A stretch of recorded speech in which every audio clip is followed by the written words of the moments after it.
Good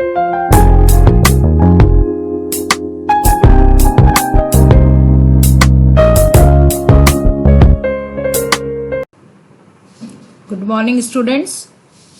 Today I will teach you chapter 4, Maths. In previous chapter, already you have learned about globe.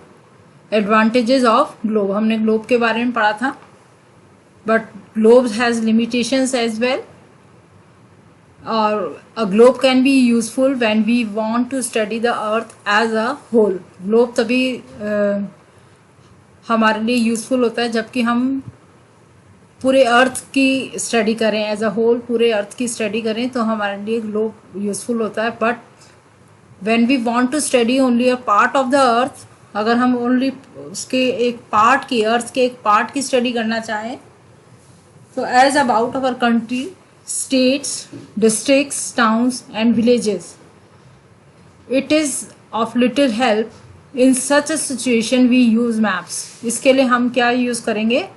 अगर हमें उस अर्थ के एक part की अगर हमें स्टडी करनी है तो इसके लिए हम मैप यूज़ करेंगे.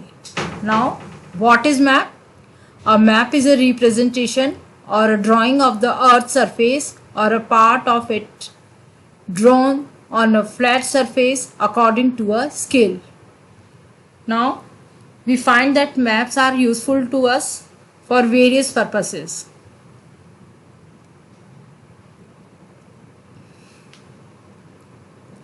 Now, maps provide more information than a globe. They are of different types. Some of them are described below. Now, these are the maps. How many types of maps? Physical maps. First is physical maps.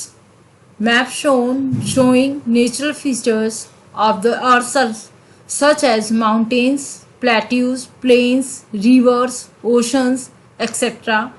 are called physical or relief maps. उन physical maps में हम क्या क्या show कर सकते हैं? Mountains को, plateaus, planes, reverse और ओशंस.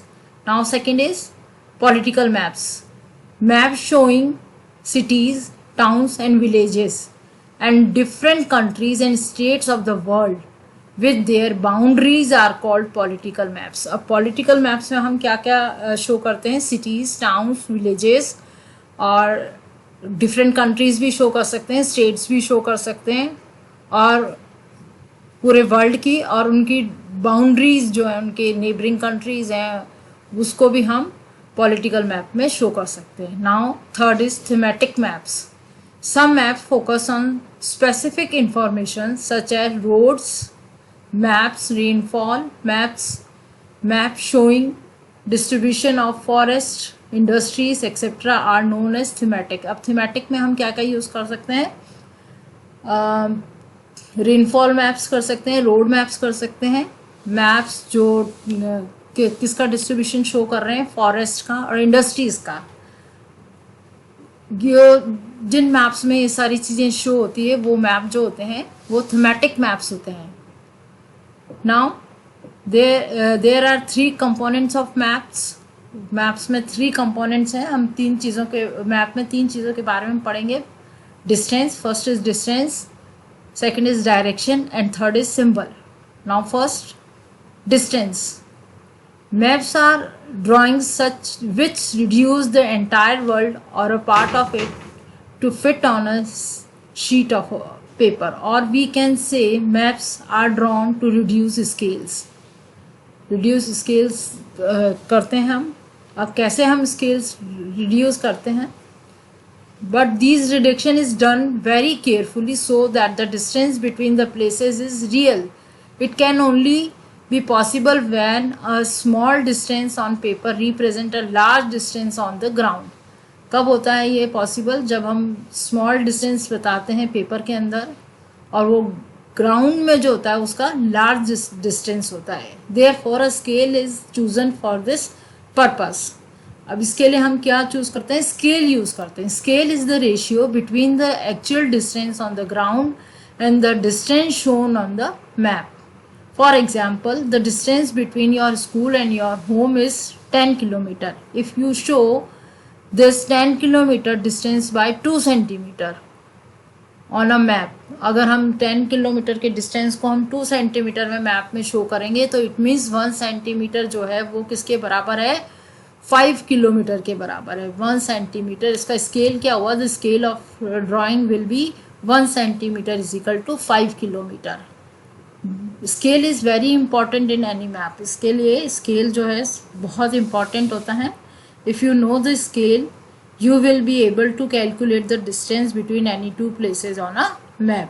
अब यहाँ पर है स्मॉल स्केल मैप, दूसरा है लार्ज स्केल मैप. अब स्मॉल स्केल मैप का क्या है कि एग्जाम्पल है 5 centimetre on the map shows 500 kilometre of the ground.